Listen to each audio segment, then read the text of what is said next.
सूर्य उदय होता है। एक लड़का हाथों में लाठी ले बकरी चरा रहा है। वहीं बगल में एक नदी है जिसमें एक बगुला मछली पकड़ खा रहा है। पीछे कुछ दूर से शेर बगुला के करीब आ रहा है। लड़का नदी किनारे पत्थरों के चट्टान पर बैठा है। नदी किनारे हरी भरी घास को बकरी खा रही है। क्या बात है बगला भाई, बड़े चाव से खा रहे हो। क्या करूं, बड़े दिनों बाद आज हाथ लगी है। कैसे छोड़ दूं इन सभी को। बहुत ललचाई थी इन सभी ने मुझे। अच्छी बात है बगला भाई, लगे रहो। बस कुछ कल के लिए भी तो छोड़ दो। कल का क्या पता, पहले आज तो खा लूं। कल कोई देखा है क्या? आज कोई नया खाने का मन कर रहा है, लेकिन पहले कोई नजर तो आए। कोई नजर ही नहीं आ रहा। मैं चलता ही जा रहा हूँ। मुझे अब रुक कर ही देखना चाहिए।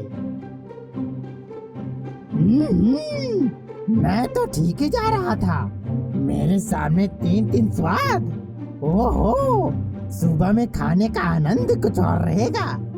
सबसे पहले मैं बगुला को खाऊंगा। ओहो, अब मुझे नहीं रुकना चाहिए। अब मैं जाता हूँ और पहले बगुला को खाता हूँ। शेर बगुले के करीब जाने लगता है।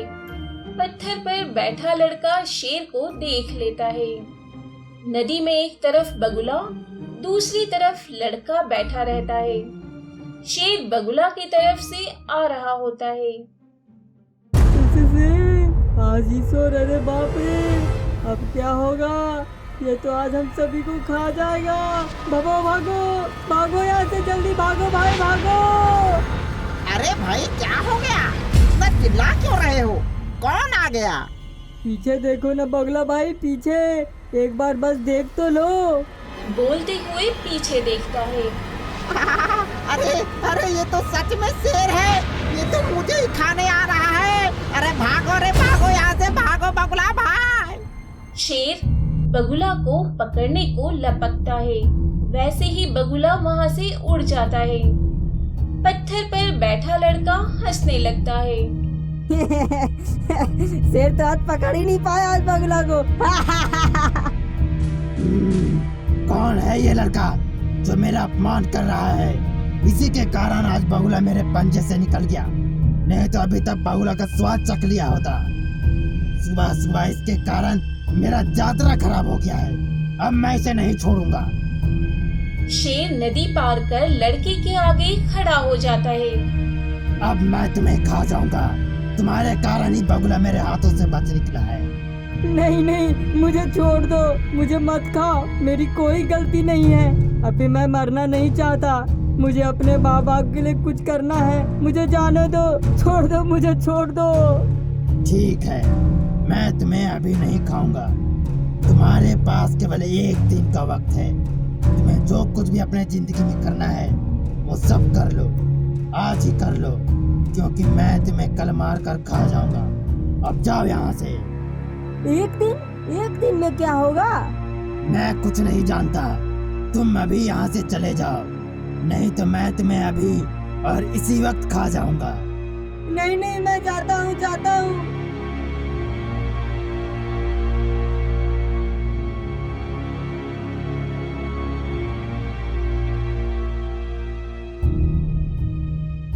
मोंटी बेटा, क्या हो गया मोंटी बेटा?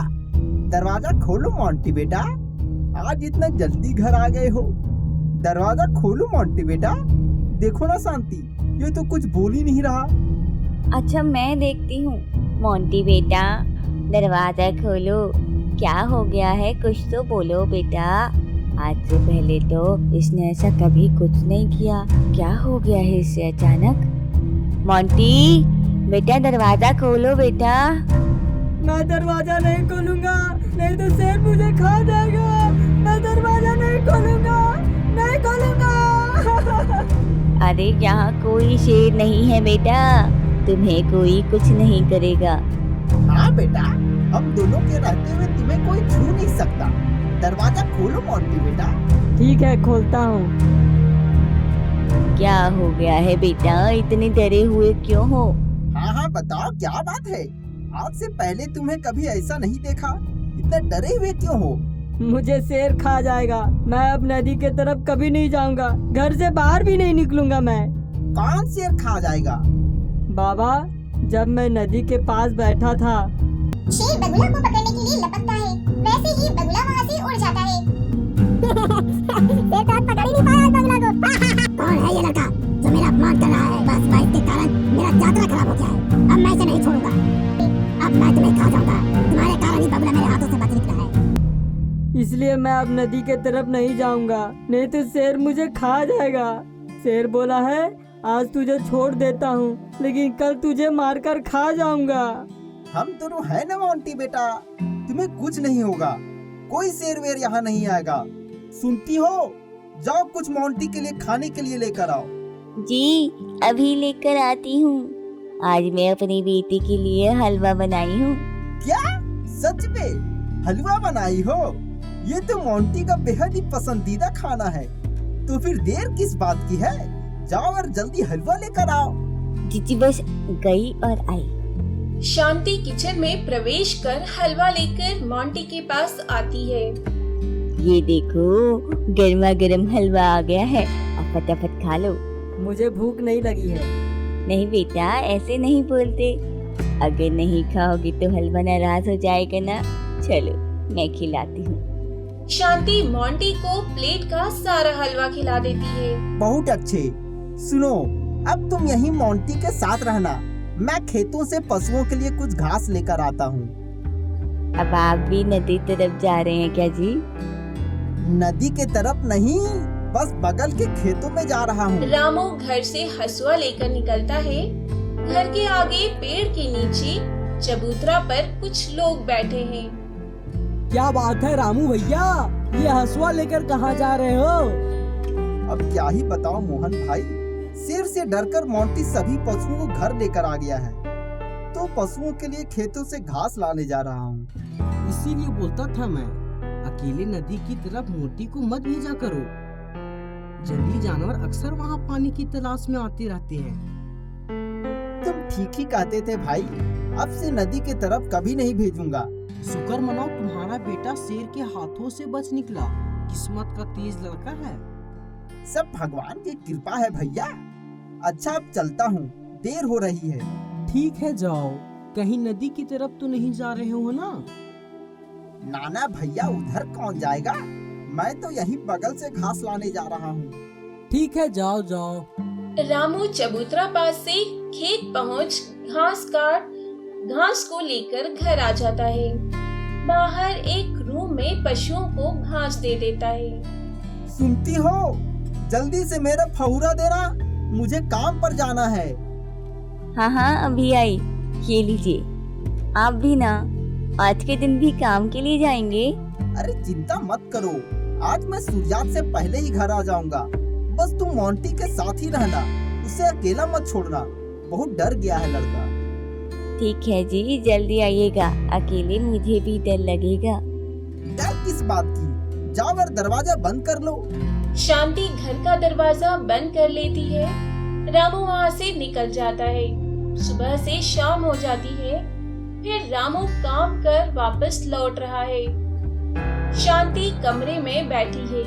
हाय, सूर्यास्त हो गया है, अभी तक नहीं आई। सुबह ही बोला था मत जाइए, देर हो जाएगी। रामू गेट के पास पहुँचता है। सुनती हो? दरवाजा खोलो। अरे अभी आती हूँ। शांति दरवाजा खोलती है। रामू घर के अंदर आ जाता है, फिर दरवाजा बंद कर देती है। आप देर कर रहे थे तो मुझे घबराहट होने लगी। काम में थोड़ा बहुत देर होती रहती है। चलो अब मैं आ गया हूँ ना, घबराने की कोई जरूरत नहीं है। आप बैठिए, मैं भोजन लेकर आती हूँ। हाँ हाँ अभी बैठता हूँ। चलो आ जाओ मोंटी बेटा। शांति भोजन लेकर आती है। ये लीजिए, बिल्कुल गरम है। आहा, आज तो मजा ही आ गया खाने में।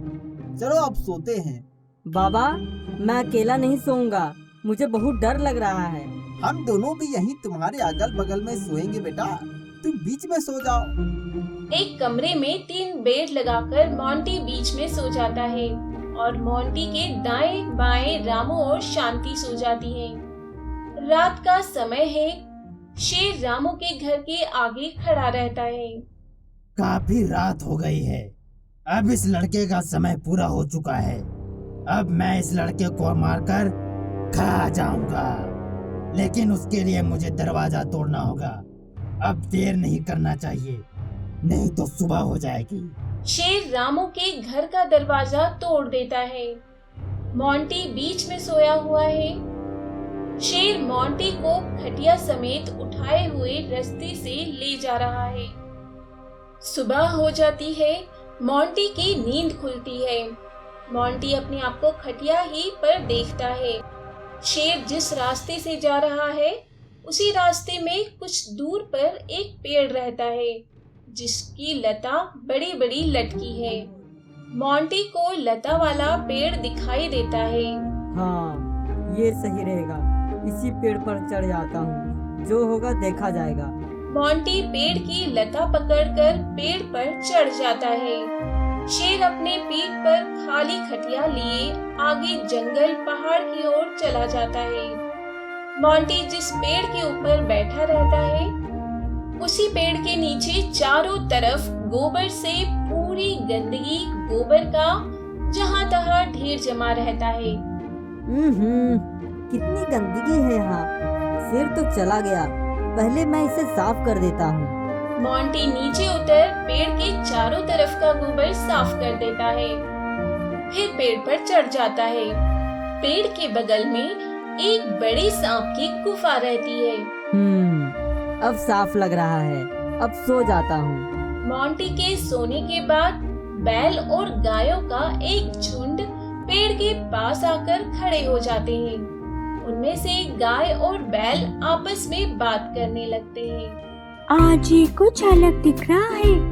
हाँ, देख रहा हूँ। यहाँ से जाने के वक्त इस पेड़ के चारों तरफ गोबरों का ढेर लगा हुआ था, जो अब नहीं है। इतना साफ हम लोगों के लिए कौन किया होगा? पता करो। जो भी हो, हम उसके कर्जदार हो चुके हैं। देखता हूँ, मेरा मन कहता है वो जो कोई भी होगा वो यही कहीं होगा, क्योंकि वह गंदगी के कारण नहीं रह पाया होगा, कभी साफ सफाई किया होगा, लेकिन है कहाँ? और राह दिख गया मुझे, पेड़ पे देखो। अरे बाप रे, लग रहा है आज तो मरना निश्चित है मोंटी। मुझे पता है ये सारी गंदगी तुम ही ने साफ की है, इसीलिए हम सभी तुम्हारे कर्जदार हो गए हैं। तुम मेरे पास आओ, इसके बदले में मैं तुम्हें कुछ देना चाहती हूँ। शेर से बाल बाल बचा हूँ, और अब यहाँ अगर मैं नीचे गया तो तुम सब लोग मुझे मार डालोगे। मोंटी को गाय के बहुत देर तक बुलाने के बाद डरते डरते पेड़ के नीचे उतरकर गाय बैलों के साथ खड़ा होता है। देखो, मैंने कोई गलती नहीं की है, बस मुझे ये गंदगी अच्छी नहीं लग रही थी, इसलिए इसे यहाँ से हटा दिया। तुम ऐसा मत कहो, मैं तुम्हारी मदद करना चाहती हूँ। बोलो, क्या चाहिए तुम्हें? मैं यहाँ शेर से बचकर रुका हूँ। मदद के रूप में तुम सभी को मुझे शेर से बचाना होगा, और मुझे भूख भी लगी है। ठीक है, तुम्हें जब भी किसी से भय लगे तुम हम सभी को आवाज देना, हम सभी यहाँ आ जाएंगे, और मैं तुम्हें दूध देती हूँ जिससे तुम्हारी भूख मिट जाएगी। मोंटी को बहुत सारा दूध मिल जाता है, कुछ पी लेता है और कुछ पेड़ पर रख लेता है। सभी गाय बैल वहाँ से चले जाते हैं। मोंटी पेड़ पर ही सो जाता है। तभी पेड़ के नीचे की गुफा से एक नागिन सांप निकलती है। बड़े दिनों बाद आज मैं दूध पीऊंगी, यही वक्त अच्छा है। लड़के के सो जाने पर नागिन सांप पेड़ पर चढ़कर सारा दूध पी जाती है। जब नागिन वापस गुफा में घुस रही होती है उसी वक्त लड़के की नींद अचानक खुल जाती है। दूध न दिखने पर उसे अचानक नागिन सांप दिख गई, जिससे डरकर वह गाय और बैलों को वहाँ बुलाता है। सभी गाय बैल पेड़ के पास वापस आ जाते हैं। क्या हुआ जो तुमने हम सभी को बुलाया? सारा दूध उस गुफे की नागिन ने पी ली मुझे सांपों से बहुत डर लगता है। लड़के के कहने पर गाय बैल गुफा को सींग से घासने लगते हैं। तभी नागिन सांप गुफा से बाहर निकलती है। ठहरो, रुक जाओ, मुझे मत मारो। मैं किसी को भी हानि नहीं पहुंचाऊंगी और मैं दूध की जगह तुम्हें कुछ और देती हूँ। ये लो मणि, इससे तुम जो कुछ भी मांगोगे वो तुम्हें मिल जाएगा। नागिन लड़के को जैसे ही मणि देता है, लड़के का बाल पूरा सोने का हो जाता है। चलो, अब तुम्हें इससे भी डरने की जरूरत नहीं है।